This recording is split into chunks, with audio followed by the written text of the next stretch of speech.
बहुत समय पहले 7 पर्वतों और 12 नदियों के पार एक अनोखा राज्य था तरंगपुर। यह राज्य अपनी चमकती सड़कों, उड़ते झंडों और रंग-बिरंगे महलों के लिए दूर-दूर तक प्रसिद्ध था।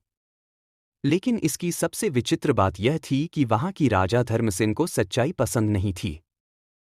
राजा धर्मसेन बचपन से ही एक बात में विश्वास करता था, जो सुनना अच्छा लगे, वही सच होता है। उसकी इस सोच ने धीरे धीरे एक ऐसा दरबार बना दिया जहां सच बोलना राजद्रोह के बराबर था। अगर कोई दरबारी बोले कि राजा की योजना असफल हो रही है, तो अगले दिन वो व्यक्ति या तो जेल में होता या गायब। राजा का महल सचमुच झूठ का महल बन चुका था। वहां हर कोई चापलूसी करता, राजा की झूठी प्रशंसा करता और असलियत से मुंह मोड़ता। लोग कहते थे कि इस महल की नींव ही झूठ पर रखी गई है। दरबार में मंत्री से लेकर रसोइये तक सबने झूठ को जीने का तरीका बना लिया था। एक मंत्री हर सुबह कहता, महाराज, आपकी आंखों की चमक से तो सूरज भी शर्मा जाए। दूसरा कहता, आपकी बुद्धि तो देवताओं से भी ऊंची है। तीसरा झुककर कहता, आपका राज्य सबसे सुखी है, महाराज। पर असल में तरंगपुर की गलीगली में भूख थी, अन्याय था और डर था। किसी गरीब किसान की फसल जब बर्बाद होती, तो वह दरबार नहीं जाता, क्योंकि उसे पता था, वहां सच सुनने वाला कोई नहीं।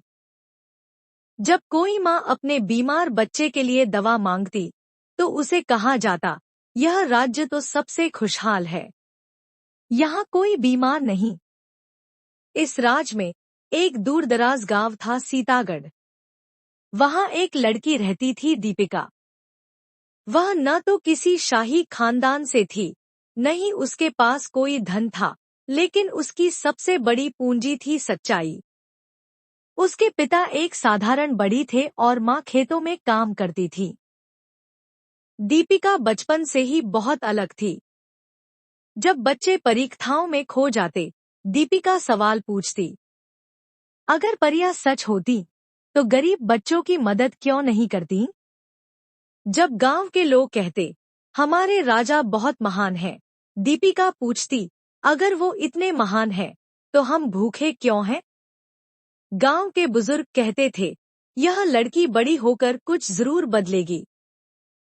एक दिन गांव में एक बूढ़ा साधु आया। वह राजा की नीति से दुखी था। उसने दीपिका को कहा, बिटिया, अगर कोई इस राज्य को बचा सकता है, तो वह